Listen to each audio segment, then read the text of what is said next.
Hey there, we are finally back with a little bit of watercolor, which is awesome because this is a watercolor channel. I have here a beach scene, or a sunset kind of scene on a beach, and feel free to follow along and try and do this one. There's nothing particularly my own about this. It's kind of somewhat of a straight drawing from a reference image, and if you would like to get some reference images of your own, which, well, free ones for use, Pixabay is awesome. It's what I've used very, very frequently. I go and scroll through the pictures that are available, and this one jumped out at me, maybe because the snow's finally started to melt, and I liked the colors and shapes that were there. And also, when you get to the part with the clouds reminded me exactly of clouds I saw at the beach at one of the Great Lakes nearby. So pretty much all I've done is I very, very loosely blocked in the major shapes in the image. So there's the sun, obviously, which I pretty much leave alone. I left a circle where it goes and tried to keep paint out of it for the most part. Suns can be challenging, but pretty much it's always just a mix of getting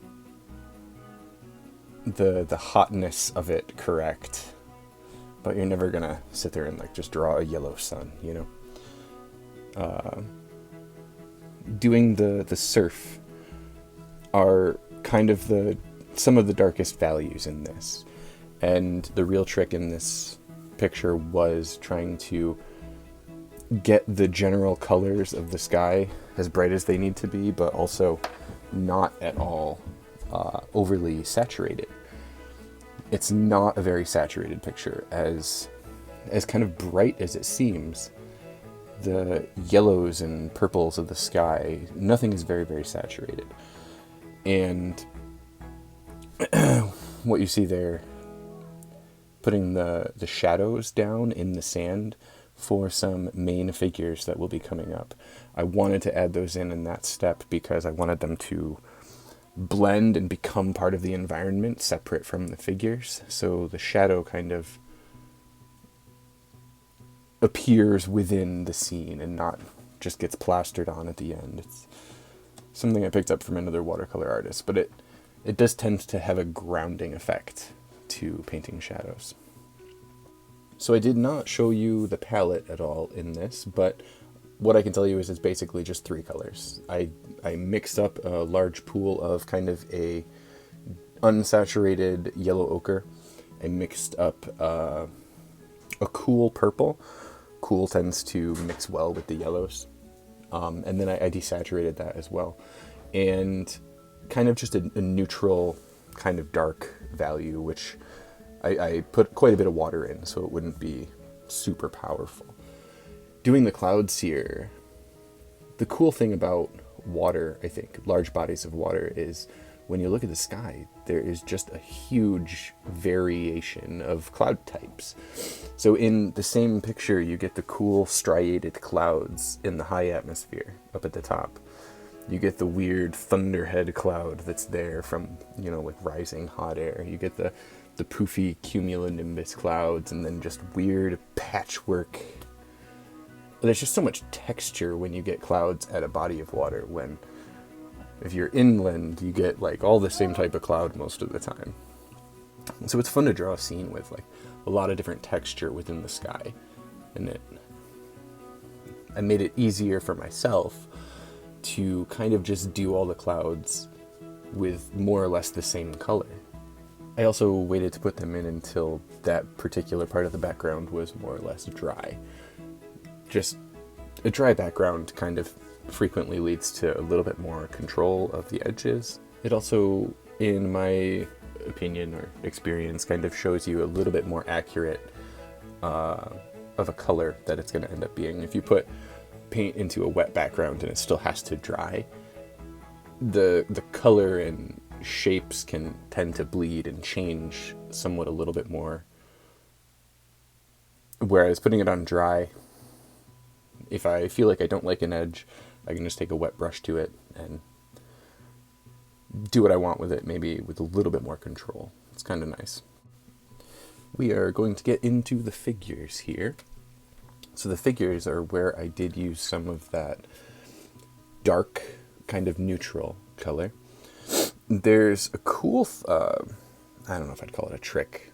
It's something I picked up. It's just a general drawing skill, one of those things you come across and don't realize is a truth of nature when you look at a horizon. But if you look at a group of people from your eye line, more or less all the heads fall along a particular line with some variation, obviously. But a trick for putting a bunch of figures into a scene like this is to just kind of imagine a straight line of heads, and the figures can be different heights.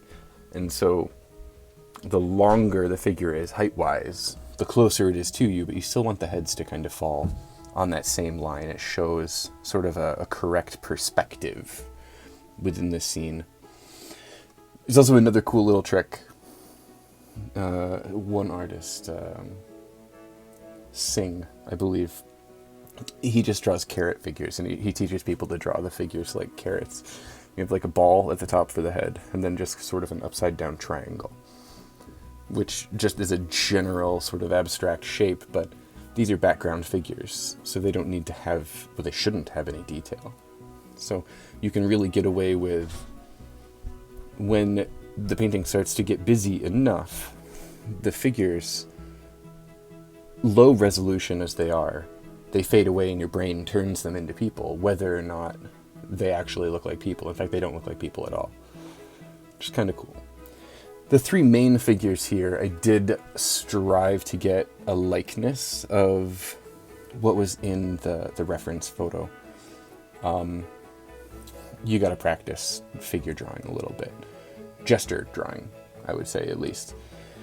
Especially when I get to the jumping figure, there's an energy that gesture drawing teaches you to achieve, where the figure accuracy to the reference is less important than capturing the actual gesture. Gesture is underneath the figure itself, and to hit the gesture, you can miss a likeness and still capture something real underneath it. But if you try and focus too much on getting a perfect figure, but the gesture isn't there, it can look blocky and incorrect. So I mean, the trick here is looseness, but with an eye for general sweeps of motion.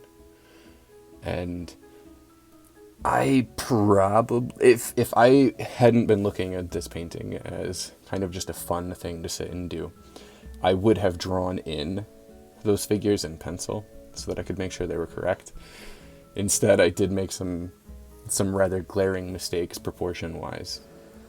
I liked the general shape of them. When I got to the female figure, I had the arm way too low, but fortunately that pigment that I was using, it's actually Sakura paint, but that particular mix of blue and I believe sienna, burnt sienna, makes a really nice neutral, but it lifted out really, really well so that I could move an arm that was way too low and gave her like monkey arms, you know, arms down at the knees. I was able to lift them up where they belong. Hands are tough when you get to drawing a figure like this. In the reference, it had very clear fingers, and painting hands is tough when you get to doing like figure drawing and stuff. You tend to be able to block in a hand with kind of simple shapes, a little square, maybe a triangle, and keeping it loose and keeping it low resolution can often give you a more realistic hand than if you try and draw it perfectly. These, I probably could have gone in with a smaller brush to get fingers in, but it really doesn't need to show the fingers. It needs to show like an image in motion the guy is jumping off the sand to throw a ball or to hit a ball. Either way, I thought it was a really cool image. And I kind of feel sometimes like silhouette paintings are kind of cheap. But this one, the colors and, I don't know, the shapes, the colors, it definitely has a feel of when you've spent a day at a beach. And I don't particularly like beaches myself, but you're hot, there's sand everywhere. Like your vision's starting to go because you're probably hungry and you have like a long car ride back to wherever the heck you have to go. You're a little bit done, but it's still pretty. Like there's light glistening off of everything, the wet sand, the tide kind of just coming in and going out a little bit. There's lots of other people there enjoying it, which is cool for them because you kind of want to go home, but also it's pretty. But it's the aesthetic that's pretty to me. I appreciate the color schemes nature gives you. So you can see me put that hand in way too low on the female figure. It's coming out like at her knees, which isn't exactly anatomically correct. So we try and correct that a little bit. It's also at this point I try to darken the foreground just a wee bit and give a little bit more definition to the rolling tides. I thought the surfer figure in the background was kind of the coolest one because he's got no real form, but it definitely looks like someone done for the day, walking back in with their surfboard. Anyway, the focus towards the foreground came to adding in a little bit more blue to my dark values. So the values I added into the foreground are considerably bluer than all the other darks, which I believe would be correct. It definitely looks more correct in the reference. And in this image, you know, as you go and start working through a painting, you have to keep everything in balance with itself. So following the reference, if I've changed something too much from the reference up at the top, I can't just go and become super photorealistic to the reference because it might not jive. But I felt like the foreground needed it, and it definitely gains a little bit more solid ground, adding in the blues to make the sand look just a bit darker in general, but still have that glint of the yellow light coming off the sun. So here we're at the end, adding in a few more details from the reference that I thought helped. I also added a couple sweeps of the yellow ochre here and there. Played with the clouds, trying to make them look a little bit something. Wasn't sure, but it was something, and I do believe in the end it helped. There's a little bit of pop of more saturated yellow at the very bottom of the foreground, and then up around the sun.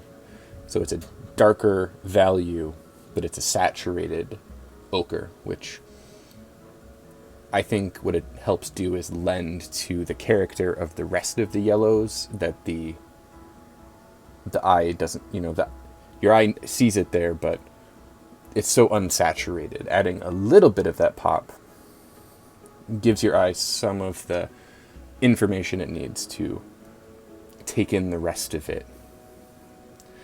I ended up liking it. It was fun. I don't like the beach, but it's pretty aesthetically. And this was a really simple drawing and was quite quick. So definitely try and draw it. And if you do, leave pictures in the comments. I'd love to see it. I think it's funny how some of the best drawings come about when you use the simplest palette and don't fuss about things. Just let it happen and keep it loose. Watercolor works really well when you keep it loose like this and don't try and strive for something perfect. Thanks for watching.